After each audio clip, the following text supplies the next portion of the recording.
وہ 4 نوجوان تھے جو پہلے تو مجھے دیکھ کر گھبرا گئے تھے، شاید اچانک سے ڈگی میں ایک لڑکی کو دیکھ کر وہ ڈر گئے تھے۔ اس کے بعد وہ مجھے غور سے دیکھنے لگے۔ ان میں سے ایک نے مجھے گاڑی سے نیچے اترنے کا بڑے سخت لہجے میں کہا۔ میں بدحواس سی گاڑی سے نیچے اتر گئی۔ میرے کپڑے اور بازو پر اب بھی کیچڑ لگا ہوا تھا۔ اس نوجوان نے مجھے سر سے پیروں تک دیکھا اور پھر میرے ننگے کیچڑ بھرے پاؤں کو دیکھ کر ناگوار سی شکل بنائی۔ پھر غصے سے گھور کر وہ کہنے لگا، کون ہو تم اور میری گاڑی میں کیسے بیٹھی؟ میں اس کے سخت لہجے پر رونے لگی۔ میں پہلے ہی ڈری ہوئی اور خوفزدہ سی تھی۔ روتے ہوئے میں نے ساری بات اسے بتا دی، لیکن وہ کہنے لگا ایسے جھوٹ اس نے بہت سن رکھے ہیں۔ وہ اپنے چوکیدار سے کہنے لگا کہ اس لڑکی کو گھر سے باہر نکال دو۔ اس کا لہجہ غصے سے اتنا بلند تھا کہ اندر سے ایک بزرگ خاتون باہر آ گئیں۔ مجھے دیکھ کر اس نوجوان سے میرے بارے میں پوچھنے لگی جو مجھ پر چلا رہا تھا۔ وہ کہنے لگا، ہوگی کوئی چور، ابھی پولیس کو بلاتا ہوں۔ پولیس کا سن کر تو میرے ہوش ہی اڑ گئے تھے۔ میں اس خاتون کی منت کرنے لگی۔ میں نے انہیں بھی اپنے بارے میں سب سچ ہی بتایا تھا۔ میں نے کہا مجھے اپنے گھر ملازمہ رکھ لیں، لیکن مجھے پولیس کے حوالے نہ کریں۔ وہ خاتون رحم دل تھی، مجھے اپنے ساتھ اپنے گھر لے گئیں۔ وہ لڑکا ان کا بیٹا تھا۔ پہلے تو وہ مجھے اپنے کمرے میں لے گئیں، ایک جوڑا مجھے دیا اور کہا کہ نہا کر کپڑے تبدیل کر لو۔ جب میں نہا کر نکلی تو وہ مجھے باہر لے گئیں۔ مجھے ٹیبل پر بیٹھنے کا اشارہ کیا۔ کھانا ٹیبل پر لگ چکا تھا۔ کھانا دیکھ کر میری بھوک چمک اٹھی تھی۔ میں کھانا کھا رہی تھی، ان کا بیٹا اوپر کے زینے سے نیچے اتر رہا تھا، شاید وہ بھی نہا کر آیا تھا۔ عام سا ٹراؤزر اور شرٹ پہنے وہ میرے سامنے والی کرسی پر بیٹھ گیا اور مجھے گھور کر دیکھنے لگا۔ میرا تو نوالا ہی حلق میں پھنسنے لگا تھا۔ وہ اپنی والدہ سے کہنے لگا، اسے کھلا پلا کر چلتا پھرتا کریں، ایسی لڑکیاں ہوتی ہیں جو بعد میں گھر صاف کر کے چلی جاتی ہیں۔ یہ سن کر میری بھوک ہی مر چکی تھی۔ میں یہ سوچنے لگی کہ اگر انہوں نے مجھے گھر سے نکال دیا تو جاؤں گی کہاں؟ وہ خاتون کہنے لگی، حسن تم چپ رہو، میں جانوں اور یہ لڑکی۔ میں نے اس حسن نامی شخص کے سامنے بمشکل ایک ہی روٹی کھائی تھی۔ وہ کھانا کھا کر گاڑی کی چابی لیے باہر چلا گیا تو ہی میں نے سکون کا سانس لیا۔ انہوں نے مجھ سے کہا، تم تو بہت پیاری سی بچی ہو، تم نوکر کے بجائے میری بیٹی بن کر رہ سکتی ہو۔ مجھے یہ سن کر اپنے کانوں پر یقین کرنا مشکل تھا۔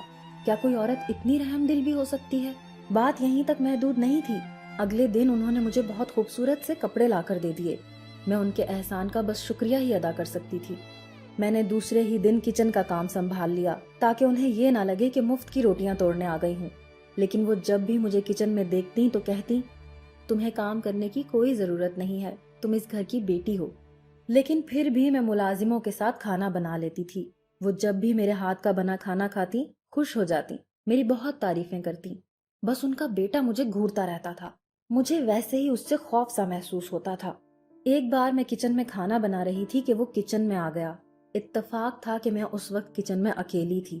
مجھ سے کہنے لگا، میں تمہیں دیکھ رہا ہوں، میری ماں کی نرمی کا غلط فائدہ مت اٹھانا۔ مجھے تو اب تم پر شک ہے کہ تم چوری کے ارادے سے آئی ہو۔ میں اس کے سامنے قسمیں کھا کر اپنی بات کا یقین دلانے لگی کہ میں چور نہیں ہوں۔ کہنے لگا، اگر تم شرافت سے رہو گی تو ہی یہاں رہ سکتی ہو، ورنہ پولیس والا میرا دوست ہے، میری ایک فون کال پر تمہیں یہاں سے لے جائے گا۔ یہ سن کر میرے ٹپ ٹپ آنسو بہنے لگے۔ وہ کچن سے باہر چلا گیا۔ نہ جانے کیوں لیکن مجھے اس شفیق سی خاتون کے بیٹے سے ڈر لگنے لگا تھا کہ کہیں یہ مجھے سچ میں پولیس میں نہ پکڑا دے۔ ابھی میرا یہ خوف دور نہیں ہوا تھا، اس خاتون نے ایک اور دھماکہ میرے سر پر کر دیا کہ وہ چاہتی ہیں کہ میں ان کے بیٹے سے شادی کر لوں۔ یہ سن کر تو میری جان ہی لبوں پر آئی تھی۔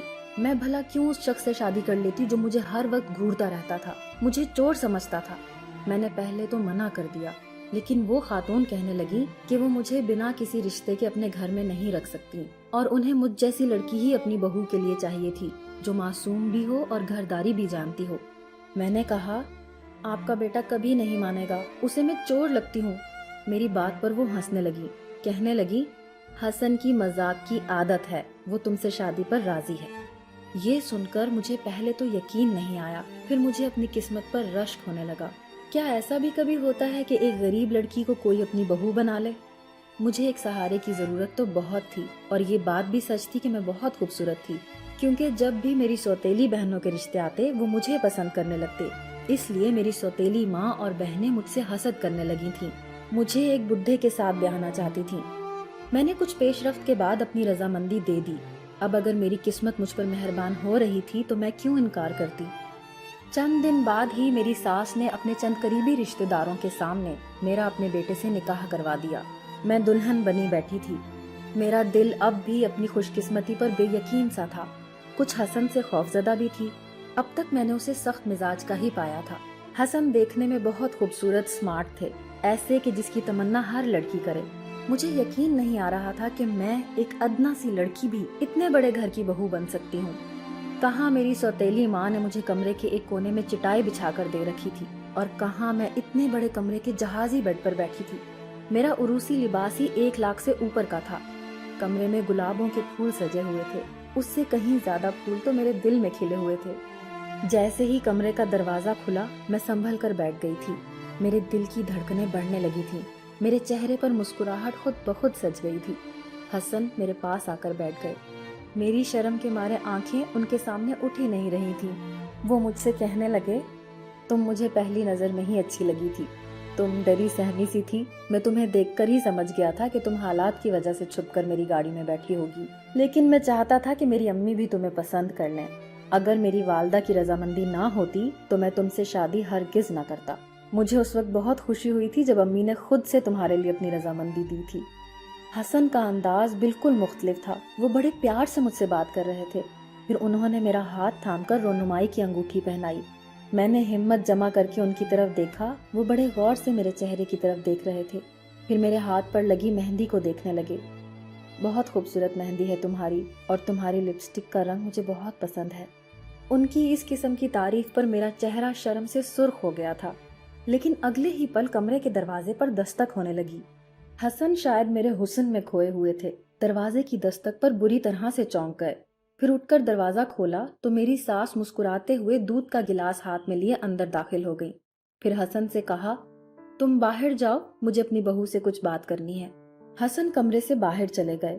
میری ساس نے دودھ کا گلاس سائڈ پر رکھا اور مجھے ایک گولی ہاتھ میں دی، پھر کہنے لگی، حسن میری اکلوتی اولاد ہے اور میں چاہتی ہوں کہ وہ صاحب اولاد ہو۔ تم یہ گولی روز کھانا اور ناغہ بالکل مت کرنا، ورنہ تم بانجھ رہ جاؤ گی۔ میں یہ سن کر گھبرا سی گئی۔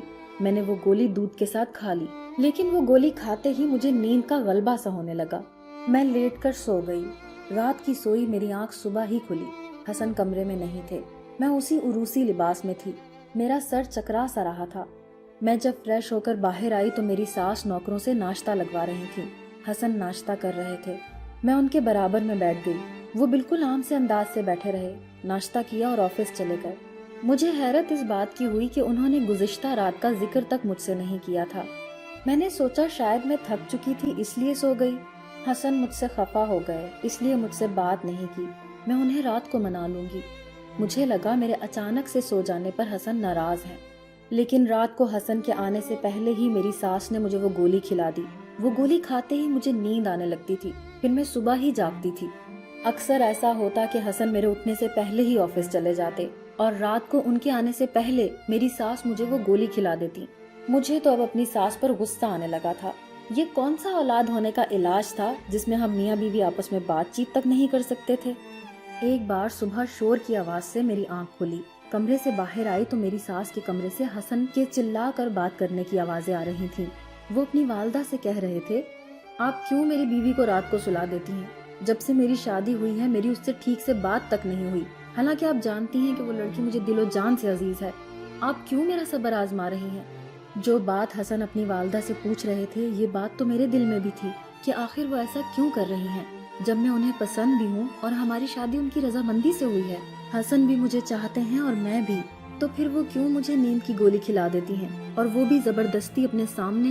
کیوں ہمیں بات چیت تک نہیں کرنے دیتی؟ میری ساس نے حسن سے کہا کہ وجہ تم جانتے ہو، اس لیے مجھ سے بحث مت کرو۔ میری ساس کا لہجہ بھی سخت تھا۔ امی، یہ کوئی وجہ نہیں ہے، آپ کب تک یہ بات اس سے چھپا سکتی ہیں؟ آخر ایک نہ ایک دن تو اسے پتہ چل ہی جائے گا۔ حسن، میرے ساتھ بحث مت کرو اور جاؤ یہاں سے۔ مجھے سمجھ نہیں آ رہا تھا کہ آخر مجھ سے ایسا بھی کیا چھپایا جا رہا ہے۔ میں واپس اپنے کمرے میں آ گئی کہ کہیں حسن مجھے کمرے سے باہر نہ دیکھ لیں۔ میری ساس کا رویہ مجھ سے بڑا محبت اور پیار والا تھا، لیکن ایسی کیا بات تھی کہ وہ نہیں چاہتی تھی کہ میں حسن کے ساتھ وقت گزاروں؟ لیکن میں بھی اب سوچ چکی تھی کہ اس بار میں وہ گولی نہیں کھاؤں گی۔ رات کو جب میری ساس نے مجھے گولی دی تو میں نے منہ میں ڈال کر دانتوں کے نیچے دبا لی اور پانی پی لیا۔ میری ساس کے باہر جاتے ہی میں نے وہ گولی پھینک دی۔ اب مجھے حسن کا انتظار تھا۔ وہ رات کو دیر سے کمرے میں آئے، لیکن جیسے ہی وہ میرے پاس لیٹے میرے ہوش ہی اڑ گئے۔ میرے دل اور دماغ میں تو جیسے دھماکے سے ہونے لگے تھے۔ میں نے فوراً سے کروٹ بدل لی۔ مجھ میں اس سے زیادہ کتاب نہ تھی۔ میرا سر چکرا سا گیا تھا۔ مجھے میرے سارے سوالوں کا جواب مل گیا تھا۔ میرا جی چاہا اپنی بے ہوشی کا ناٹک ختم کروں اور کمرے سے باہر نکل جاؤں، کہیں بھاگ جاؤں۔ نہ جانے کیسے میں اپنے آنسوؤں پر ضبط باندھے ہوئے تھی۔ پوری رات میں خاموشی سے بنا آواز کے روتی رہی۔ صبح حسن کمرے سے جا چکے تھے۔ میں اٹھ کر بیٹھ گئی۔ مجھے اپنی ساس کے معصوم چہرے کے پیچھے چھپا مکروا چہرہ نظر آ گیا تھا۔ میں بھی کتنی بے وقوف تھی، یہ سمجھ رہی تھی کہ میں خوش نصیب ہوں جو مجھے اتنا بڑا گھر مل گیا، محبت کرنے والی ساس مل گئی، شوہر اتنا ہینڈسم مل گیا۔ لیکن اب پتہ چلا تھا مجھے تو استعمال کیا جا رہا تھا۔ میں اپنی سوجی ہوئی آنکھوں سے نیچے اتر گئی۔ میری ساس ناشتہ ٹیبل پر لگا رہی تھی۔ حسن جا چکے تھے۔ میری ساس مجھے ناشتے کے لیے کہنے لگی۔ میں نے کہا، مجھے کچھ نہیں کھانا، میں واپس جانا چاہتی ہوں، مجھے آپ کے گھر نہیں رہنا ہے۔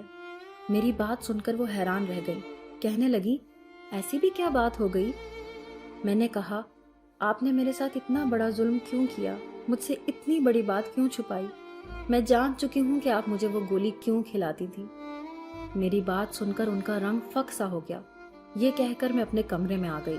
میری بے بسی یہ تھی کہ میں بے سہارا تھی، میرا کوئی اپنا نہیں تھا، اس لیے ان امیر لوگوں نے مجھے دھوکہ دیا۔